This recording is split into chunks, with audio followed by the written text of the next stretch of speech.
Hi, இன்றைக்கி பாஸ்மதி ரைஸில் mutton biryani எப்படி பண்ணுறதுன்னு பார்க்கலாம். ஃபஸ்ட்டு பிரியாணி மசாலா அரைச்சிக்கலாம். 7 பட்டை, 10 கிராம்பு, 6 ஏலக்காய், 2 ஸ்டார் ஆனிஸ் போட்டு நல்லா பொடியாக்கி வச்சுக்கோங்க. பிரியாணி மசாலா ரெடி. இப்போ 3 கப் பாஸ்மதி ரைஸ் எடுத்துகிட்டு அதை நல்லா வாஷ் பண்ணிவிட்டு நான் ஒரு அரை மணி நேரம் ஊற வச்சுருக்கேன்.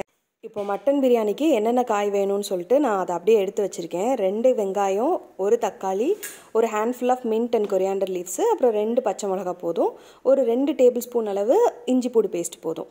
இப்போ ஒரு குக்கரில் 1 டேபிள் ஸ்பூன் கடலெண்ணெய், 1 டேபிள் ஸ்பூன் நெய். இந்த குழிக்கரண்டி 1 டேபிள் ஸ்பூன் தான் வந்தது, அதனால் நான் அந்தளவு எடுத்திருக்கேன். இப்போ பட்டை, கிராம்பு, ஏலக்காய் இதெல்லாம் நான் ஸ்க்ரீனில் கொடுத்துருக்கேன். இந்த அளவு எடுத்துகிட்டு குக்கரில் சேர்த்துக்கோங்க.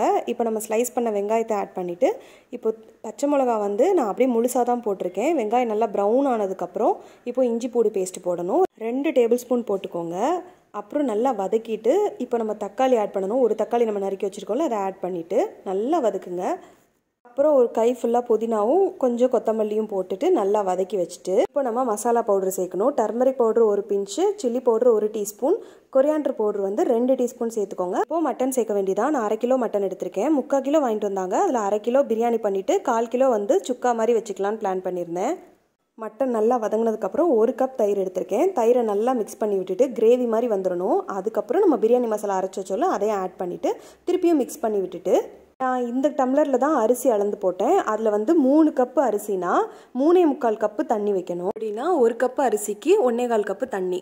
தண்ணி நல்லா கொதிச்சதுக்கப்புறம் குக்கரை மூடி வச்சு 3 விசில் வச்சுக்கோங்க. அப்போ தான் மட்டன் வேகும்.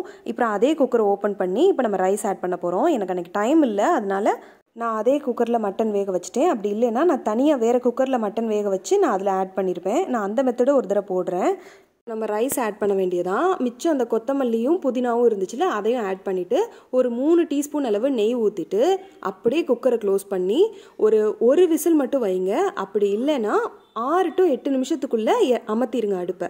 இது மீடியம் ஃப்ளேமில் தான் இருக்கணும். ஹை ஃப்ளேமில் வச்சிங்கன்னா அடி பிடிச்சிடும். ஓப்பன் பண்ணுறப்ப ரெக்கார்ட் ஆயிடுச்சுன்னு நினச்ச பட்டன் ஆன் பண்ணால் அது ஆன் ஆகவே இல்லை. நான் ரெக்கார்ட் ஆயிடுச்சுன்னு நினச்சிட்டு நான் பாட்டுக்கு அதை ஓப்பன் பண்ணி கிளறிட்டேன். அதுக்கப்புறம் பார்த்தா ஆன் ஆகலை. சரி, அதனால் திருப்பியும் ஆன் பண்ணி ரெக்கார்ட் பண்ணுற மாதிரி ஆயிடுச்சு. ஆனால் சும்மா சொல்லக்கூடாது, பிரியாணி ரொம்ப சூப்பராக வந்திருந்தது. அன்றைக்கி 1 o'clock தான் கிச்சனுக்குள்ளே போனேன். 2 o'clock சமைச்சு முடிச்சாச்சு. இப்போது டைம் இல்லாதனால தான் நான் அதே குக்கர்லேயே மட்டன் வேக வச்சு அப்படி பண்ணியாச்சு. நான் தனியாக குக்கர்லேயும் வேக வைப்பேன். ஆனால் இது ரொம்ப ஜூஸியாக இருக்கும், இன்னும் ரொம்ப டேஸ்ட்டாக இருக்கும். நீங்கள் இந்த மெத்தட்லேயே செய்யுங்க. நான் இன்னொரு மெத்தடு போடுறேன், அதுவும் ட்ரை பண்ணி பாருங்கள். சூப்பராக இருந்தது மட்டன் பிரியாணி. செம்ம ஜூஸியாக டேஸ்ட்டாக இருக்கும். நான் சுக்காவும் தயிர் பச்சடியும் வச்சுக்கிட்டேன். நீங்களும் இதே மாதிரி ட்ரை பண்ணி பார்த்துட்டு எனக்கு கமெண்ட்ஸில் சொல்லுங்கள். பாய்.